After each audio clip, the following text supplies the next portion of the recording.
স্বার্থপর এই দুনিয়া, খোদার কসম কারোর জন্য থামে না, বড় স্বার্থপর। হ্যাঁ, যেদিন বাপের জানাজা পড়ে, যেদিন বাপের লাশ কবরে দাফন করে, সেদিনও বংশধর সন্তান ছেলে মেয়ে ঘন্টাখানিক 2-4 ঘন্টা কাইন্দা কাটটা হইল, রাতের বেলা ঠিকই ভাত খায়। হ্যাঁ, পাশের ঘর থেকে খানা আনে, ওরা ঠিকই খায়। স্বার্থপর দুনিয়া তো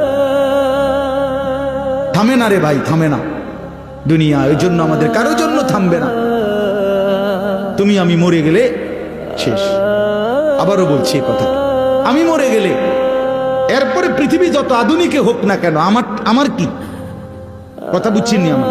আমি মরার পরে যদি সবার ঘর স্বর্ণের বাড়ি হয়ে যায় তো আমার লাভ হইল কি? আমার মৃত্যুর পরে যদি সব মানুষ আধুনিক হইয়া সাঁদের দেশেও জায়গা, আমার ফায়দা কি? আমি তো না, আমি তো মরে গেলাম।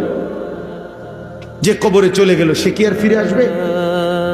আল্লাহ আমাদেরকে বুঝ দান করেন।